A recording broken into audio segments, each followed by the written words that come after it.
Bienvenue sur Impact by Tigida. Aujourd'hui, j'ai le plaisir de recevoir Hakim Ben Othman, qui a transformé un petit kebab à Tours en un empire de la restauration.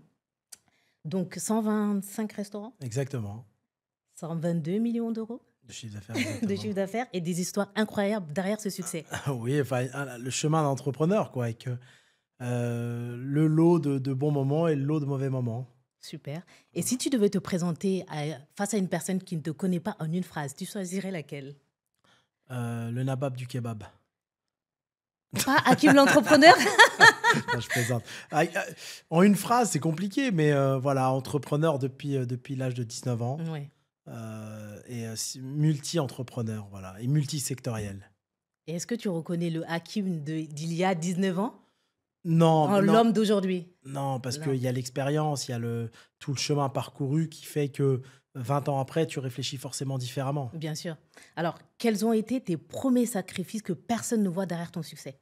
Premier sacrifice, au début, quand je travaillais, je dormais dans mes restaurants sur le congélateur. Ça m'arrivait plusieurs fois par semaine. J'étais prêt à tous les sacrifices, moi, pour réussir, si tu veux. J'avais une vie, j'ai ouvert mon premier resto, j'avais 19 ans. À côté, j'avais des magasins de vêtements. Ah oui. Ouais, et je me rappelle, je faisais mon rush le Mhm. midi, le soir aussi. Après le soir, je prenais la route avec une petite camionnette. Je venais à Paris, à Aubervilliers, pour faire les achats pour mon magasin de vêtements. Au retour, c'était mon ami qui conduisait. Je dormais derrière dans la camionnette. J'arrivais à Tours, je livrais mes magasins de vêtements et je faisais mon service de midi dans mon restaurant. Et l'après-midi, j'allais dans mes bureaux. Beaucoup travaillé. Combien d'heures par semaine, Euh, par c- jour? entre 18, 19 et 26, 27 ans, je pense que je dormais 4 heures par nuit. Tout le reste du temps, je faisais que travailler. C'est-à-dire, j'étais prêt à sacrifier ma jeunesse, si tu veux, pour être tranquille après. Voilà, dans ma tête, c'était ça. Ah, c'était ça, c'était déjà... En fait, tu avais déjà une vision. Exactement. Et à l'époque, tu n'avais pas le digital comme aujourd'hui. Non. C'était le business physique. C'était Mhm. très difficile de bien gagner sa vie si tu voulais vraiment gagner pas mal d'argent. Mhm. Et j'étais prêt à tout. Moi, je travaillais 24 sur 24, pas de problème. Mais enfin, réussir jeune, ça attire l'admiration, mais ça attire aussi la critique. Comment tu as géré ce double regard Moi, je à regarde si jamais. jeune âge en plus? Oui, je regarde jamais le regard des autres. Bien sûr, t'attires la jalousie, d'un côté, tu as l'administration, le fisc et compagnie. Quand ils voient un jeune qui se développe à 20 ans, 22 ans, pour eux, c'est un trafiquant. Ou, M'en parle pas. voilà. Je suis contrôleur des impôts. Ah, t'es contrôleur des impôts en plus. Bah oui, mais si tu veux, ils voient les choses du mauvais regard. D'un autre côté, c'est difficile avec les banques aussi parce que tu es trop jeune. Enfin, tout est difficile, mais si tu as vraiment la rage de réussir, Mm. tu trouves la force en toi Mhm. de casser toutes ces barrières et de réussir. Et plus, comme je dis, plus le combat est dur, plus la victoire est belle. Donc, forcément, tu as plusieurs barrières. Surtout, on va pas se mentir, on est en France. Quand tu es d'origine, Mm. par exemple, maghrébine, en plus, moi, j'ai choisi une activité, le halal, le kebab, qui est connu pour le blanchiment d'argent. Enfin, tout. Mais je ne me rendais pas compte à cet âge-là. Mais tout était compliqué. Mm. Si, par exemple, j'avais fait des macarons, ça aurait peut-être été différent. Différent, il y aurait eu un regard différent. Voilà, exactement. D'accord. Mais est-ce que tu as eu des moments de solitude? Parce qu'à 19 ans, entreprendre, Je pense qu'un entrepreneur, il est toujours dans la il est... solitude. Et comment tu as géré la solitude? J'aime la solitude. Ah, de base, tu es... Ouais, ouais. Ah, d'accord. Je suis très solitaire. D'accord. Et quels ont été tes points forts dans cette solitude-là? Moi, je pense que l'entrepreneuriat, c'est très spirituel. Mm. C'est ta relation avec la vie, avec Dieu, avec chacun l'appelle comme il veut. Mais c'est une foi. Entreprendre, prendre autant de risques, pour moi, c'est avoir la foi. La foi en la vie, Non, oui, en tes en projets. tes projets, en ton destin, etc. Il faut y croire, si tu veux. Si quelqu'un veut entreprendre et qu'il y croit à moitié, ça ne fonctionne pas. Il faut y croire à 100%. Au pire des cas, ça ne marche pas et c'est tout. Oui, en tout cas, il faut être prêt à faire énormément de sacrifices. Oui, mais regarde, quand tu compares quelqu'un qui est salarié, pour moi, avec mon regard à moi, Mhm. c'est une vie complète de sacrifice. Quelqu'un qui est salarié, qui commence à 23 ans et qui part à la retraite à 65 ans, c'est 42 ans de sacrifice. Exactement. Quelqu'un qui entreprend, il va travailler dur 6, 7 ans, allez même 10 ans. Mhm. Après, s'il se débrouille pas trop mal, il est libre. Oui, tout Il à fait. revend son entreprise ou il est libre, plus ou moins. Il est peut-être libre, mais c'est vrai qu'effectivement, tout le monde n'a pas la même vision, tout le monde n'a pas le même regard sur l'entrepreneuriat, parce que c'est beaucoup de sacrifices. D'ailleurs, tu perds pas mal de choses dans l'entrepreneuriat. Toi, qu'est-ce que tu as perdu en chemin à cause de la réussite? Parce que comme tu le disais, par exemple, tu dormais dans tes magasins, enfin, dans tes restos. Enfin, c'est énormément de travail. Enfin, Mais comme, c'est mes meilleurs moments. En fait, dans la vie, on peut pas tout avoir. Autant, je me dis, à 22 ans, je dormais dans mon restaurant, autant à 40 ans, je voyage en jet privé. Donc, tu peux ouais, pas tout avoir. ouais. C'est un choix. Est-ce que tu es prêt à sacrifier ta jeunesse pour réussir ou pas? Et moi, de toute façon, c'était un plaisir aussi. Parce que jouer au foot avec les copains ou à la PlayStation, tout ça, ça ne m'intéressait pas. Ça m'a jamais intéressé. Non, en fait, de base, tu avais une vision. Voilà. J'étais dans une petite ville de province. Ouais. Je voulais gagner le maximum pour partir de là-bas. Et je voulais lancer ma franchise parce que j'étais passionné par ce que je faisais. Donc, dès le départ, je me suis dit, je monte un groupe. Au départ, je voulais que ça soit international. Et je voulais que ça Ah soit oui, coté en déjà, à bourse, cet etc. âge-là? Ouais, exactement. Et face aux difficultés, si tu veux, à un moment, tu es fatigué Ouais. et il y a des acheteurs en face. Il faut savoir vendre et passer à autre chose. D'ailleurs, la franchise, est-ce que tu penses qu'aujourd'hui, ça marcherait comme il y a 20 ans? Alors, moi, j'ai démarré à une époque, il n'y avait pas les réseaux sociaux, il n'y avait pas tout ça. Mhm, Aujourd'hui, il y a énormément de concurrence, tout le monde fait ça, tout le monde s'est mis dans la franchise. À l'époque, quand j'ai démarré, la plupart des gens ne savaient pas ce que voulait dire le mot franchise. mhm. Les franchises en France, c'était les gros mastodontes internationaux, McDonald's, Oui, Quick. Domino's, exactement. Mhm, Tu voyais pas autant de franchiseurs que maintenant, des personnes qui ont créé leur business, etc. Et je ne sais pas ce que ça donne. En tout cas, à l'époque, c'était un peu plus facile parce qu'il y avait moins de concurrence, mais un peu plus difficile parce que l'information n'était pas donnée à tout le monde. mhm. Donc, il fallait apprendre à être Il franchiseur fallait savoir où et chercher il aussi. fallait, voilà, fallait savoir où chercher. Donc, chaque génération avait ses avantages et ses inconvénients. Par contre, c'est un vrai métier en gestion. Il faut vraiment aimer animer des franchisés. Qu'est-ce que tu conseillerais à un jeune aujourd'hui en 2025 qui souhaite se lancer en franchise? Euh,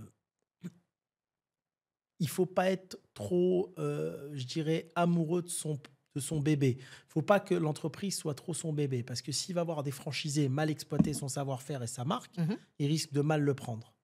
D'accord? mhm. Et donc, il faut pas être trop attaché à l'entreprise. C'est un business. Il faut que ça reste un business. S'il est trop attaché, si l'entreprise ou sa marque, c'est vraiment son bébé, Mhm. vaut mieux faire que de la succursale. D'accord? Je le vois comme ça. Très bien. Mais tout à l'heure, tu me disais que tu as vendu Nabab Kebab. Oui. 2014. Donc, tu as su t'en détacher. Tu as Oui, su parce que vendre. alors, je savais pas que tu étais contrôleur fiscal. Je savais pas. Moi, je dis franchement, T'inquiète pas, j'irai pas te contrôler. non, mais rien à contrôler. Moi, c'est dû. J'ai vendu parce que j'en avais marre des contrôles fiscaux à répétition.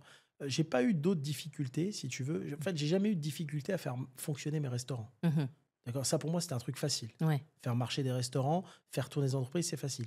Par contre, à chaque fois que j'avais des redressements à justifier, je mettais la société en liquidation.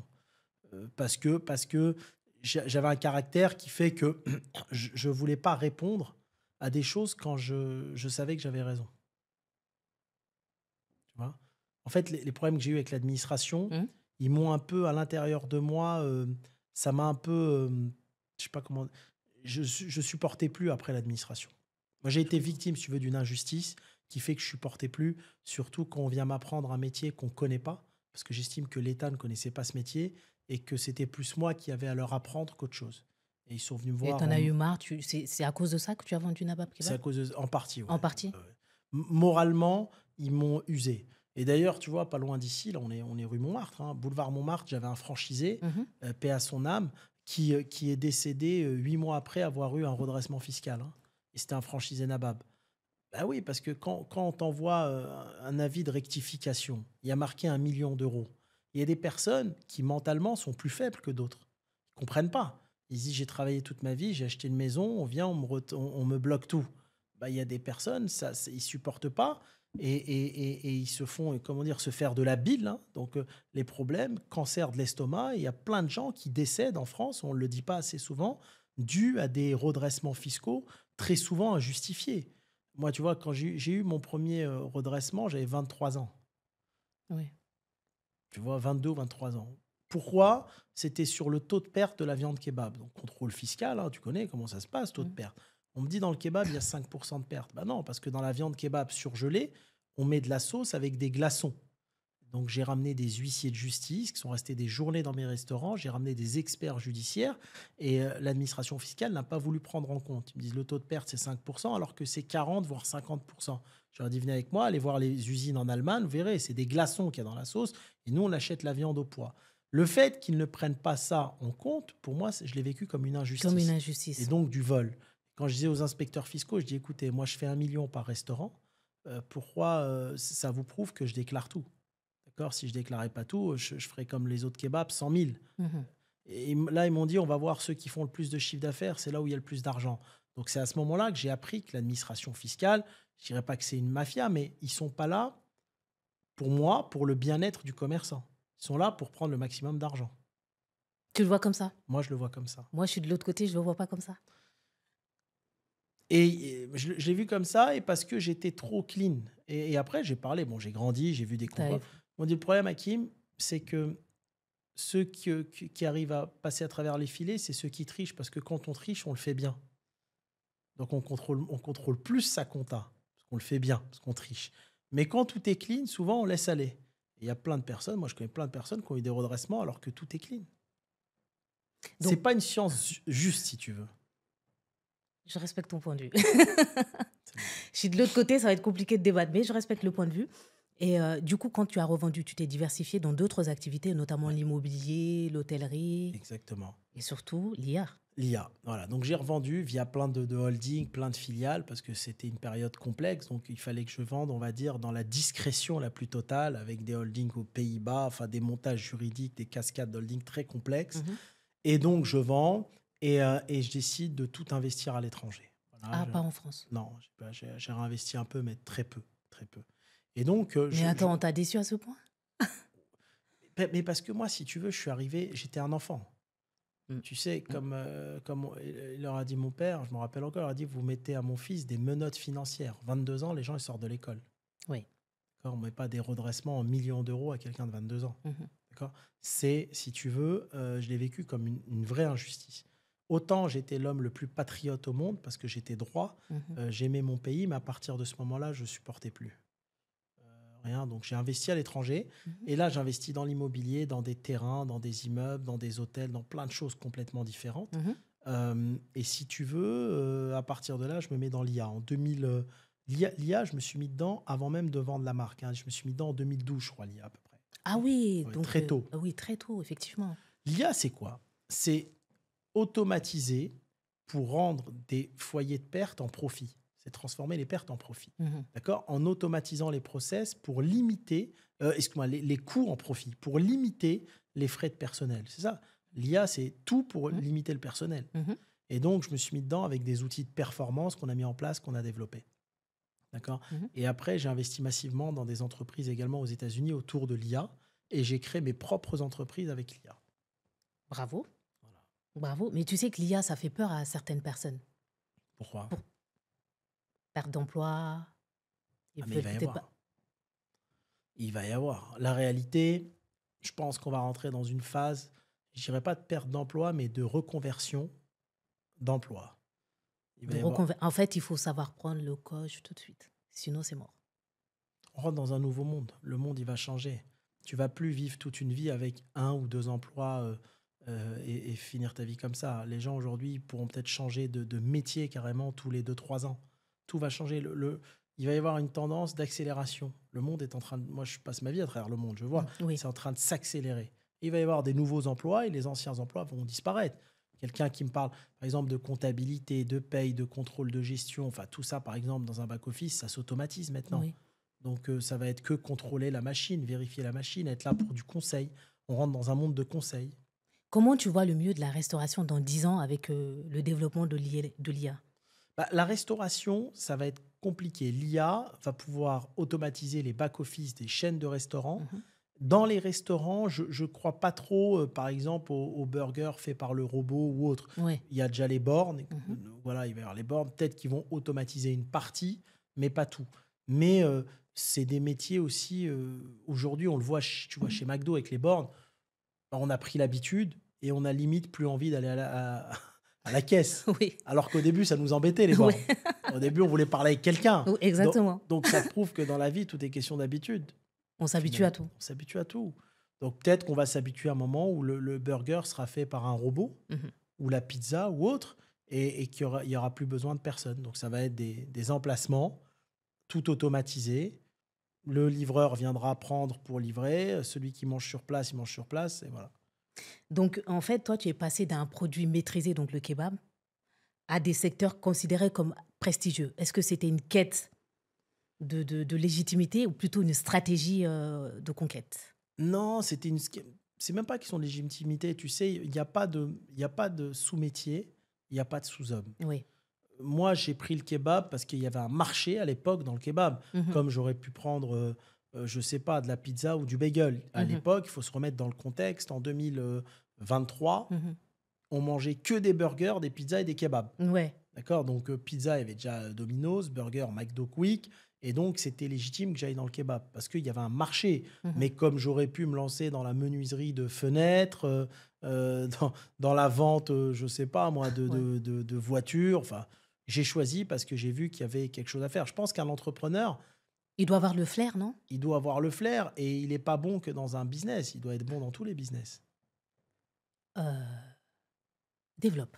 Comment ça abonde dans tous les business? Un entrepreneur, si tu prends un entrepreneur, je sais pas, un entrepreneur à succès français, je sais pas, tu peux dire Xavier Niel, par Oui, exemple. oui, oui. Mhm. Bon, il a fait Free, mais s'il n'avait pas fait Free, il aurait peut-être fait autre chose, je sais Mhm. pas, le Google français ou autre chose, mais il Mhm. aurait entrepris différemment et il aurait peut-être eu autant de succès. Un entrepreneur, des fois, il a des échecs, des fois des succès, mais généralement, comme il fait qu'entreprendre et tenter, il peut réussir dans plusieurs domaines d'activité différents. Qu'est-ce que l'argent aujourd'hui te permet de réaliser aujourd'hui que tu n'aurais jamais imaginé il y a 20 ans, quand tu as débuté? Alors moi, je suis pas très basé. C'est pas que je suis pas basé argent. On aime tous l'argent. Mhm. L'argent est nécessaire à la Mhm. vie. Mais la liberté, c'est une notion de liberté, l'argent. Oui. Soit tu as une liberté standard, soit tu as une liberté de luxe. Mais c'est un rapport à la liberté. Quelle est S- ta liberté? Moi, j'ai toujours été libre. De luxe? De luxe, ouais. Voilà, la liberté. Alors avant, j'étais moins libre quand j'avais mon groupe, parce qu'un groupe physique de restauration te demande d'être tout le temps sur le terrain et dans les bureaux. Ouais. Et j'avais pas forcément une vie sexy. C'était pas, voilà, tu es dans les bureaux du lundi au vendredi, le samedi, dimanche, tu es dans les restaurants. C'était une vie de salarié en réalité avec plus de bénéfices, quoi. Ouais. Alors, qu'est-ce que tu protèges le plus dans ta vie? Ma vie de famille. Ta vie de famille? Ouais, C'est vrai que tu en parles pas beaucoup. non. Tu es extrêmement discret là-dessus. Parce que je pense qu'il faut préserver sa femme et ses enfants. Quand tu vas sur les réseaux, c'est un choix personnel. Mhm. Est-ce que tu as envie de mêler à ça ta famille? Est-ce qu'ils en ont envie? Et est-ce qu'il y a un intérêt réel? Peut-être pas. C'est quoi le bonheur pour toi aujourd'hui? Le bonheur n'a rien à voir avec l'argent. Mhm. Le bonheur, pour moi, c'est la vie, tout simplement. Je pense que c'est le bonheur, c'est ce que tu as au fond de toi. Oui. Soit tu es heureuse parce que Mhm. tu as envie d'être heureuse, soit tu es malheureuse parce que tu as envie d'être malheureuse. Moi, Mhm. je sais que même si j'avais pas un centime, je serais heureux. Je serais heureux parce que, tu sais, le bonheur, Mhm. c'est la quête. C'est d'aller vers la réussite. Mhm. La fois dernière, je parlais avec quelqu'un, je dis, tu sais, qui est le plus heureux entre Cristiano Ronaldo ou son fils qui est né multimillionnaire? Bah, c'est Ouais. peut-être Cristiano, parce que le fait de partir de rien et de graver les échelons et d'aller à la réussite, c'est Mhm. ça le bonheur. Le vrai bonheur, c'est la quête du bonheur et du succès. C'est pas la finalité. Mhm. C'est ça que les gens ne comprennent pas la plupart du temps. Ils se disent, bah, si j'avais été un fils de milliardaire ou de millionnaire, bah non, ils sont malheureux. Tu es heureux quand tu pars de rien et tu montes. C'est vrai, parce Le, que oui, je suis en partie d'accord avec toi. le bonheur, c'est la quête. Bien, bien. Tu prends quelqu'un qui vient du Maghreb ou d'Afrique clandestinement. D'accord? Ouais. Mhm. Il vient. Il se fait en France, il étudie, il se construit, il travaille, il développe une entreprise, il la revend une deuxième et il devient successful. Mhm. Je prends le cas de Mouad Altrad, qui est un réfugié syrien. D'accord? Et à la fin, il fait le bilan de sa vie. Une fortune de 1 milliard, 2 milliards, 3 milliards, il a créé 100 000 emplois. Mhm. Ça, c'est le bonheur. Maintenant, si tu es né ici, enfant de grande famille, et que tu nais avec une cuillère en or dans les bouches, Et tu n'as rien à faire. Ton parcours de vie, Il est déjà tracé. il est déjà tracé. Et le bonheur, c'est de se permettre de tracer son parcours de vie. Qu'est-ce qui te fait le plus peur aujourd'hui? Rien, T'as peur de rien? non. Pas de peur, t'as pas peur de perdre un business? Non, parce que, Un- tu sais, la richesse, c'est pas l'argent que tu as. Non. C'est ta capacité à en générer. Si tu as déjà fait 1 million, tu peux refaire 1 million parce que tu sais comment faire. Voilà. C'est ça que tu veux dire. Tu connais la recette. Ouais, tu connais la recette. Quel est le plus grand mythe sur toi que tu aimerais bien casser? Bon, est-ce qu'il y a des mythes sur moi? Non, parce que je suis discret sur ma vie privée. Donc, il y a des mythes, mais souvent, c'est des faux mythes, quoi. Est-ce que j'aimerais bien casser quelque chose? Quelle question que personne n'a osé te poser que tu aimerais bien qu'on te pose? Non, je crois qu'on me les a toutes posées, hein. Enfin, je Oui. réponds tout seul sans même qu'on me les pose. Mais non, mais est-ce qu'il y a des questions auxquelles j'ai pas répondu? Non, je réponds en général, hein. Tu as déjà eu envie, en fait, de tout vendre et de disparaître? Mais j'ai déjà tout vendu 2 fois, hein. Ah oui, mais t'as pas disparu. Si, j'ai disparu à un moment. Ah J'étais pas bon? dans les réseaux. Moi, je sais pas sur les réseaux, hein. Ça fait combien de temps que tu es Un sur les an. réseaux? Juste un an? Ouais, ouais. Parce qu'on te voit assez partout, hein? Ouais, je m'ennuyais de disparition. Tu vois, je me suis ennuyé, je suis revenu. Et ça prouve que quand je fais quelque chose, je le fais bien. Ouais. Tu vois, Je m'ennuyais de disparition et Ouais. j'ai réapparu. j'ai apparu et en 9 mois, un an, on a fait plus de vues sur les réseaux que la plupart des personnes qui y sont. Absolument. Donc, c'est qu'on sait faire. Oui, c'est comme ça que Ouais. je suis tombée sur des vidéos à toi. Je dis, ah, super. Quand je me mets dans un domaine, en général, je m'y attelle, je me mets bien et je comprends le business model. Mhm. À ton avis, pourquoi 99% des gens échouent en franchise? À ton avis? 99, autant 90, pardon. Pardon. euh, échoue en tant que franchisé ou franchiseur? Franchisé. Franchisé. Mais parce que il y a des personnes qui pensent que le fait d'être franchisé et d'être aidé par le franchiseur, il n'y a plus rien à faire. C'est le franchiseur qui fait tout. Non. Franchiseur, il va te donner juste la marque et un savoir-faire, Mhm. ce qui est pas mal. Mais après, c'est à toi d'être commerçant ou pas. Si tu n'es pas commerçant, tu peux avoir la meilleure marque, ça ne fonctionne pas. Donc, Faut avoir l'âme et d'entrepreneur. voilà, Tu l'as ou tu l'as pas, en fait. voilà, le Tu business, peux pas forcer le game. c'est dans le sang. C'est inné. Il y a des choses qui sont innées. Donc, on ne naît pas entrepreneur. On peut le devenir, mais on sera jamais meilleur que quelqu'un qui est né entrepreneur. On peut le devenir en s'entraînant. Mm. Mais il y a des personnes qui sont faites que pour ça. Il y a des personnes qui vont trouver des opportunités à chaque problématique de la vie et qui vont les transformer en Absolument. business. Absolument. Parce que c'est tout ce qu'on sait faire. Moi, il n'y a pas une idée il n'y a pas une journée où j'ai pas une idée. Les personnes, c'est tout ce qu'ils savent faire. À quoi ressemble ton quotidien? Tiens, quand tu te lèves le matin, qu'est-ce que tu fais? Tu penses à un business à développer? Qu'est-ce que tu sais quoi ton quotidien? Ça dépend des jours. Mais non, je gère mes entreprises. Ça dépend des jours, hein. Ça dépend des jours. Quotidien, un peu de sport, un peu de lecture, un peu de tranquillité, euh, un peu de passion. Ça dépend de plein de choses. Donc, tous les business que tu as entrepris, il y avait un minimum, un petit peu de passion. Oui, toujours du passion. Mais à quoi ressemble un quotidien d'entrepreneur? Est-ce que c'est quelqu'un qui travaille énormément? Ça dépend. Une fois que tu as appris à travailler, tu travailles peu après. Parce que le peu rapporte beaucoup. Ouais. Mais tu as appris à travailler avant. Tu Mm. mets 20 ans à apprendre ça. Oui. Aujourd'hui, on va aller vite. C'est ça le problème. J'ai mis 20 ans. Comme disait Bill Gates, je sais pas si c'est Bill Gates qui l'a dit, on le voit sur Insta, il dit Mhm. ne jugez pas mon travail de 30 minutes, j'ai mis 20 ans à apprendre à le faire en 30 minutes. Pas mal. Bien sûr, Mhm. on apprend. C'est comme un boxeur. Il démarre, il met plein de coups. À la fin, il met un coup, il met KO parce qu'il a appris à taper. Mhm. Puis c'est pareil dans le business. Si tu t'entraînes, tu as des réussites, des échecs, des réussites. Et ce qui t'apprend le plus, c'est les échecs. Une fois que tu as appris, comme je dis souvent, à aimer l'échec, Mhm. c'est là que tu as réussi. Est-ce qu'il y a un business en particulier que tu regrettes, que tu as déjà entrepris, mais que tu regrettes? Je regrette d'avoir fait autant je pense, de magasins à l'époque que j'avais en filiale en France. J'aurais dû toute l'énergie la mettre dans le foncier. Moi, j'ai fait l'acquisition d'une 60aine de murs commerciaux, Waouh. mais j'aurais dû aller jusqu'à 200 murs et l'énergie que je mettais dans mes magasins, le mettre focus dans le foncier et avoir que du foncier et des franchisés. Parce que la valeur des murs a explosé durant les 15 dernières années en France. Et ça ne sera plus le cas maintenant. Ce qui valait en 2006 500 000, dans certains cas, ça vaut aujourd'hui 4 millions. Ah oui. Donc, tu vois, ça fait un gap de presque x10 quand tu sais acheter, attention, hein, Mhm. parce qu'il fallait bien savoir acheter. Est-ce qu'aujourd'hui, ce qui vaut 4 millions vaudra dans 10 ans 40? Je ne crois Mhm. pas. Donc, le gap immobilier, il a déjà été fait. Mhm. Est-ce que tu as déjà eu des trahisons dans le business? Plein que ça. Les gens ne sont pas reconnaissants. À la rigueur, on ne leur a pas demandé de l'être, mais ils vont te casser.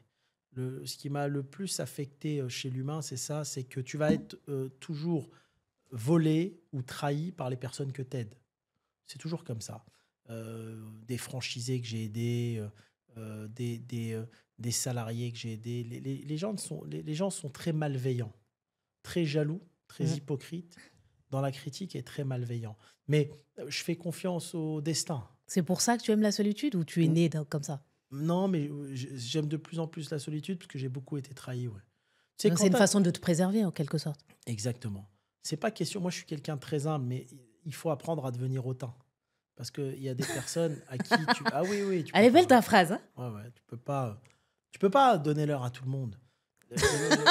Non, mais je t'assure que c'est vrai. Tu peux pas donner l'heure à tout le monde. Moi, tu sais, je suis quelqu'un de très loyal. Mhm. Quand tu as des personnes comme toi, c'est un cercle restreint, tu les gardes, tu prends soin d'eux, mais tu n'en auras pas beaucoup. Moi, tu sais, j'ai des franchisés en province, des gens que j'ai aidés, même financièrement, ils n'avaient même pas l'apport. Au début, ils venaient pleurer. Tiens, je te donne l'apport, 40, 50 000 pour que la banque être prête et tout. Mhm. Et après, ils te volent, ils ne te payent pas les redevances. Les gens ne sont pas reconnaissants. C'est quoi la plus grosse trahison qui t'a marqué, qui te marque encore aujourd'hui? Ah, j'ai une ancienne comptable qui m'a volé des parts sociales d'une société, par exemple, d'un immeuble où j'avais des associés, etc. Mais comment c'est possible ça? Mais tout est possible en France. Tu imites la signature des gens, tu reprends tout. Le système judiciaire français est très laxiste. On peut dire ce qu'on veut, mais Mhm. en France, moi je travaille dans 30 pays, hein, tout est fait pour les escrocs et ceux qui veulent rien faire de leur vie. Aujourd'hui, tu vois, tu travailles aux impôts. Une société en France, une SCI, n'importe qui peut imiter ta signature et prendre des parts de ta SCI. Ça, c'est sous seing privé, ça passe pas devant Mhm. notaire. Mhm. Et ensuite, tu vas au tribunal pleurer, ça dure 10 ans parce qu'ils sont débordés et ils comprennent rien parce que le niveau n'arrête pas d'être réduit et la réalité, elle est là. Donc la grosse trahison, c'est que tu te fais voler par des gens qui t'entourent, par des franchisés, par des salariés, enfin des gens que t'aident. Tu te feras, comme disait l'ancien roi du Maroc, méfie-toi de tes amis, tes ennemis, tu les connais déjà. Et dans Mhm. le business, tes ennemis, c'est qui? Malheureusement, c'est tes salariés. Qui sont tes ennemis? Ceux qui sont autour de toi. Oui, oui, le cercle ouais, le plus proche de toi. C'est le plus proche de toi. Qu'est-ce qui t'énerve le plus autour de, enfin, les sujets sur l'entrepreneuriat que tu vois sur les réseaux? Qu'est-ce qui t'énerve le plus? Ah, il y a beaucoup d'entrepreneurs maintenant, tu vois. Bon, je respecte tout le monde, mais il y a plus de. Bon, il y a un peu d'infopreneurs. Eux, c'est leur business, ça me dérange pas. Mais j'ai toujours aimé qu'on mélange pas les entrepreneurs qui font du résultat aux entrepreneurs qui lèvent de l'argent. Je trouve qu'on est dans une époque où il y a beaucoup d'entrepreneurs qui lèvent des fonds, qui paraissent autant successful que ceux qui ont fait du bénéfice. Mhm. Or, moi, je réfléchis un peu à l'ancienne. Pour moi, les vrais entrepreneurs, c'est savoir faire tourner une entreprise, savoir faire du bénéfice. Mhm. D'accord. Et je pense que les réseaux sociaux maquillent un peu ça et n'arrivent pas à différencier les deux types d'entrepreneurs. Et c'est ça qui t'énerve le plus. C'est pas C'est ce pas qui plutôt ceux m'énerve. qui vendent du rêve, Bah, qui après, vendent des formations à droite à gauche, alors qu'ils sont pas totalement accomplis dans ce qu'ils font. ceux qui vendent des formations, ceux-là, j'ai envie de te dire, c'est leur droit, Mhm. mais peut-être que leur métier, c'est de vendre des formations. Après, est-ce qu'on est obligé demain d'être formé pour vendre des formations si les formations sont de qualité? Moi, je sais pas, j'ai jamais vu à quoi ça ressemblait, tu vois. Mhm. Ou s'ils s'entourent, peut-être que leur métier, c'est ça, c'est de vendre des formations en ligne, hein. Mhm. Quelle est une innovation qui pourrait tuer ton business aujourd'hui? Rien, parce que mon business, il est Tu trop l'as, diversifié. tu l'as ficelé. il est trop diversifié. Mm. Tu vois, mon business, c'est des sociétés à Dubaï, à Hong Kong, à Singapour, à Londres, aux Pays-Bas, au Luxembourg. C'est 12 domaines d'activité différents. C'est trop, trop, trop complexe. Même moi, je m'y perds dans mes organigrammes. Donc, c'est trop complexe, c'est très diversifié et avec beaucoup, beaucoup d'immobilier. Donc, l'immobilier, il n'y a rien qui est En fait, fixe. l'immobilier, tu perds jamais quand tu te lances dedans. On perd jamais. Tu vois, là, par exemple, au Maroc, on construit 800 maisons. D'accord? Si C'est ça un se vend, complexe hôtelier que tu es en train de faire ou c'est vraiment... complexe de promotion immobilière. Mhm. Si ça se vend, tant mieux. Si ça se vend pas, on perd pas. Les maisons, elles sont là. Ouais, ça peut se louer de toute façon. Ça se loue. Ça se loue. Et sauf que là-bas, les squatteurs, ils vont pas rester 4 5 ans. Tu loues, tu prends l'argent ou si on te paye pas, tu les mets dehors, tu vois. Mais l'immobilier, c'est de la pierre. La pierre, dans certains pays qui sont pas encore trop fiscalisés comme la France, Mhm. ça tiendra. La France, j'y crois moins parce que comme tout l'argent des Français est dans l'immobilier, Mhm.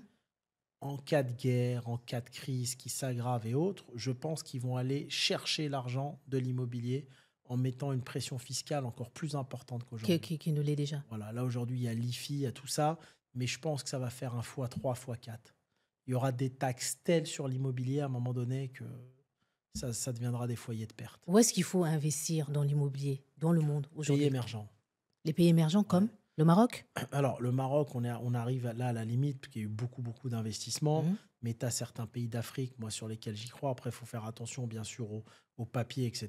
Parce Mhm. qu'administrativement parlant, c'est pas carré, carré. Il y a des pays d'Asie, il y a des pays d'Amérique latine, et tu peux acheter des immeubles, enfin, des terrains, des appartements, même des terrains, hein, Mhm. des murs commerciaux, des pays d'avenir. Aujourd'hui, tu vois bien que la France, on aime tous la France. Moi, j'adore la France. Mais tu as une fuite des talents. Les gens partent de France, beaucoup. Tout le monde part. Il y en a beaucoup qui partent. Des gens ambitieux. Mhm. Ils vont à Dubaï, ils vont à Singapour, ils vont à Hong Kong, ils vont vivre en Afrique. Donc ces pays-là où ces gens-là vont, Mhm. ils vont se développer. Évidemment. Forcément, ils vont Mhm. se développer. Et les gens, ils vont vers le bien-être. Pourquoi Dubaï? Alors les gens, le français moyen, il va te critiquer Dubaï, Dubaï, Dubaï. Mhm. Mais comment aujourd'hui on peut expliquer que dans un pays comme Dubaï, il n'y ait pas d'impôts perso et qu'on ait plus de sécurité qu'en France, plus de propreté, d'accord, et plus de justice? Et comment on explique que dans un pays développé comme la France, où il y a jusqu'à 75-80% d'impôts, on n'est pas ça? Ça, c'est ça. Tu sais, quand tu gagnes de l'argent en France, tu peux monter jusqu'à 80% d'impôts, hein. Oui, je sais. Entre l'IS, la flat tax, et tu rajoutes à ça 2 3 redressements fiscaux, tu es à 80 points. 80 points dans un pays aujourd'hui, tu te fais cambrioler ou quoi, tu portes plainte, la police s'en fout parce qu'ils savent que. Non, mais c'est vrai, ils savent que le juge, il va rien faire. Donc les gens sont pas en sécurité. C'est fini. Tu vois, là, j'étais à Cannes, je vois quelqu'un qui est à Dubaï, qui était avec 2 gardes du corps, qui vit à Dubaï, qui est dans la Mhm. crypto. Je dis, pourquoi tu es avec des gardes du corps? Bah, il me dit, la France, c'est trop dangereux. Je suis obligé d'avoir des gardes du corps parce Non, mais à ce point? ils ont coupé le doigt à quelqu'un qui avait de la crypto, pas loin de Paris, à Bourges, je sais pas où. Ah oui, il se passe des trucs de dingue aujourd'hui en France. Donc, pour toi, c'est plus intéressant d'investir à Dubaï dans l'immobilier que d'investir en France. Alors c'est simple. En France, dans l'IMO, si tu prends, on va prendre Paris, parce que Dubaï, c'est une grande ville, c'est comme Paris. Ouais. On prend même pas la banlieue parisienne, on prend Paris. Paris, aujourd'hui, sur de l'immobilier d'habitation, tu as 3% de rentabilité, à Mhm. peu près. Mhm. Si tu montes 4, là-dessus, tu as de la fiscalité. Mhm. Donc sur 4, il va te rester 2,5. Et là-dessus, tu as un risque de te faire squatter ton appartement pendant 3 ans et de ne pas pouvoir le sortir. Ok. Ouais. Maintenant, à Dubaï, rentabilité 10%, pas de fiscalité. Et si on ne te paye pas le loyer, 2 mois, ils sont dehors maximum. Il n'y a pas photo. Et après, en France, ils vont dire, mais pourquoi tout le monde envoie son argent à Dubaï? Mais il n'y a pas photo. Mm. Il faut aussi que l'État, les politiques se mettent à la place des personnes qui ont travaillé et qui ont investi. Est-ce que tu as l'impression que les politiques sont complètement déconnectés de la réalité? Mais Les politiques françaises, hein? les politiques français, ils pensent à leurs intérêts. Lui, quand il te dit le squat, tu te fais squatter un appartement 3 ans, le squatteur, il est dedans. Bah, il a peut-être envie que le squatteur, il vote pour lui. Je sais pas, mais Mhm. comment en fait, c'est très injuste. C'est comme si on va te dire à toi, Mhm. travaille, Mhm. fais-toi un complément de retraite en investissant dans de l'immobilier ou alors en achetant ta résidence principale, ok? Pour être tranquille, pour ne pas avoir un loyer à payer toute ta vie. Tu t'achètes une résidence principale et tu pars en vacances, tu veux faire un complément de revenu, tu la mets sur Airbnb. Tu l'as mis, tu reviens au bout d'un mois, il y a un squatter, il sort pas. Et tu mets 3 ans à le sortir. C'est complètement injuste. Complètement. Et là, tu te retrouves, toi, qui as un crédit sur le dos, Mm. à dormir dehors ou dans ta voiture. C'est un système. J'estime que les lois qui sont faites en France aujourd'hui, c'est des lois pour déclencher une guerre civile. C'est des lois qui n'ont pas de sens. Où ils veulent opposer, si tu veux, les gens qui travaillent, qui sont bienveillants, qui veulent se construire un avenir, avec les gens qui glandent rien ou qui veulent juste escroquer ou profiter d'un système. C'est ces lois-là. Tu sais, quand tu arrives à un moment, la fois dernière, tu vois, j'étais en Tunisie. Je parlais avec des amis tunisiens. Ils me disent, de toute façon, il y a plein de personnes maintenant qui vont aller en France parce qu'on peut squatter les appartements. Il y a un problème quand tu as les pays maintenant où les gens ils se mettent ça dans la tête. Donc, Non, il mais y a un problème. sérieusement? Et je t'assure que c'est vrai. Donc, il y a un problème. Il y a un problème dans les lois, dans la justice. Tout devient tordu. Et pour moi, quand les lois commencent à être bizarres comme ça, tu te fais voler les parts sociales de tes sociétés, il se passe rien. Je veux dire, tu as juste à faire comme à Londres ou à Dubaï, tu reçois un SMS pour valider que les parts, c'est à toi. S'ils ne savent même pas mettre un système de reconnaissance faciale, même pas un système de SMS, c'est qu'ils veulent que ça se passe comme ça. Mhm. Maintenant, pourquoi ils veulent? Peut-être pour faire travailler les avocats, les juges, les tribunaux, ou peut-être parce que la France a beaucoup d'argent à dépenser, à payer toutes ces personnes-là. Je ne sais pas. Je ne suis pas politicien, tu vois. Mhm. Je sais pas. Moi, tout ce que je constate, à mon humble avis, c'est une injustice dingue vis-à-vis du peuple français et des investisseurs français qui n'ont pas leur patrimoine protégé. C'est tout ce que je constate. Bien. Alors, quelle est la vérité sur l'entrepreneuriat que tu aurais aimé qu'on te dise à tes 19 ans, que tu as appris aujourd'hui avec le temps, l'expérience? J'aurais aimé qu'on me dise la fiscalité à 19 ans. Avant que je l'apprenne. Non, mais vraiment, la fiscalité, Ouais, ça je t'a t'assure. traumatisé. Mais parce que je savais pas. Non, mais je savais pas. Alors, je parle même pas des contrôles fiscaux et tout. Hein. Ouais. Je savais pas qu'il restait rien à la fin. Tu vois? Non, mais à un moment, je comprenais pas. Je développe. Tu sais, la plupart des entrepreneurs, ils ont la tête dans le guidon, surtout quand t'es gamin, t'as 19, 20 ans. Ouais. Je travaille. Bon, allez, premier bénéfice d'un groupe où il y avait, je sais pas, 10 boutiques au départ. Mhm. 1 million de bénéfices. OK. Impôt. 30%. À l'époque, je crois que c'était 30%. Mhm. 300 000. Mhm. Et avant, il n'y avait pas la flat tax. Donc, moi, je dis, je veux de l'argent à titre personnel. Je veux m'acheter ma Porsche. Tu vois, j'étais gamin, je suis là en train de rêver. Moi, je vois une Porsche à la télé, je veux m'acheter ma Porsche. Après, il n'y avait pas la flat tax, c'était l'impôt sur le revenu. Mhm. Et ça montait à 45%, je crois. Hein. Mhm. Donc, après, il te reste 70%, ils te reprennent 45%. Il te reste quoi? Il te reste 25%. Il te reste 25%. Et là, tu te dis, mais attends. Tu te dis, en fait, j'avais 1 million de bénéfices, je paye tout, il me reste 200 000 euros. 200 000, bon, c'est bien, mais par rapport à l'effort fourni, Ouais. tu vois, et après, l'année suivante, tu reçois un avis de vérification des impôts, ah, on va venir et tout, il y a ça qui va pas et ça qui va pas. Dans les 200 000, on vous reprend 150 000. Bah non, tu te retrouves avec 50 000 de bénéfices à gérer 100 personnes. Et je ne me rendais pas compte avant. Mm. Donc, 1 million de bénéfices, ça fait mal. Quand tu fais 10 millions de bénéfices, c'est encore plus mal. Ça te fait encore plus, tu te dis, c'est un truc de dingue. Prennent tout. Et à cet âge-là, tu sais pas que tu peux aller prendre plein d'argent avec les subventions. Il y a plein de choses à Oui. faire que les hommes d'affaires font. Mhm. Mais quand tu as 20 ans, tu connais pas. Non. Tu connais pas, tu te fais avoir. Et ça, j'aurais aimé qu'on me le dise avant. Moi, quand tu compares au système de Dubaï ou dans d'autres pays, Mhm. tu fais 1 million de bénéfices, 5 millions dans ta poche. Voilà. Mais en échange, En échange. tu as de la sécurité, tu as de la propreté, tu vois, et tu n'as pas d'impôts. Alors après, il y en a, ils vont dire, oui, mais l'école, c'est pas gratuit. Mais ça fait rien, tu bosses, tu vas pouvoir payer l'école à tes enfants 1 000 euros. Après, ils vont dire, ouais, mais on a la santé gratuite en France. C'est pas gratuit. Sur les fiches de paye, on vient prendre de l'argent. Ouais. On vient prendre de l'argent. Mhm. Tu payes un salarié 3 000 euros, tu payes 3 000 de charges, hein, entre la maladie, la retraite, etc. Mhm. C'est pas gratuit. Les gens pensent que c'est gratuit. Ils n'ont rien compris au système. Dubaï, tu payes un salarié 5 000, il peut cotiser à des caisses maladie et il a tout gratuit pour 500 $ par mois. Donc, dans tout. Sauf que tu le fais toi-même. Oui. On te laisse faire toi-même. Parce que là c'est l'État qui le fait, mais ils se servent au passage. Mhm. Sauf qu'au passage, Ouais. je sais pas combien ils prennent. Hein. Ok. Donc, si tu veux, j'aurais aimé qu'on m'explique ça tôt. Si on m'avait expliqué ça à 19 ans, je pense que je serais parti tout de suite dans un pays à plus faible fiscalité. Parce Ouais. que, tu sais, le business, c'est partout pareil. Tu sais faire de l'argent en France, Ouais. tu sais faire de l'argent n'importe où dans le monde. Exactement. D'accord? Moi, je dis Exactement. souvent, une fois, on m'a dit, mais c'est la France qui t'a permis de réussir. Mais tous les pays te permettent de réussir. Je dis, moi, en France, j'ai des gens dans ma famille qui sont au RSA, ça fait 30 ans. Mhm. Ça leur a permis de réussir aussi. Ouais. C'est toi qui te bouscule et qui va à la recherche de ta réussite. Mhm. C'est pour ça que la richesse de la France, c'est ces entrepreneurs et qu'il faut qu'ils en prennent soin. Ceux Mhm. qui créent le PIB français, Mhm. alors il y a les salariés, bien sûr, parce qu'ils font tourner les boîtes, Mhm. mais l'élément déclencheur, c'est l'entrepreneur. S'il n'y a pas d'entrepreneur, preneur de risques, élément déclencheur d'une société, il n'y a pas de création d'emplois. Mhm. Oui, Donc, c'est logique. il faut en prendre soin. C'est chose qui n'est pas faite forcément en France. Super. Bon. En tout cas, merci beaucoup. C'est quoi le mot de la fin? Merci à toi pour l'invitation. J'espère que Merci. j'étais pas été trop dur sur le Non, non, non. business. T'as juste cassé un peu mes collègues, mais ça va. Non, j'ai pas cassé. Il y en a Non, sûrement des très bons.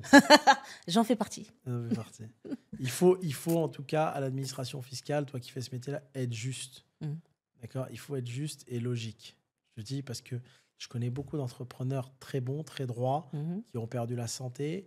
Et c'est quelque chose qui m'a beaucoup affecté. Mhm. Tous les entrepreneurs ne sont pas des voleurs. Personne ne soit juste.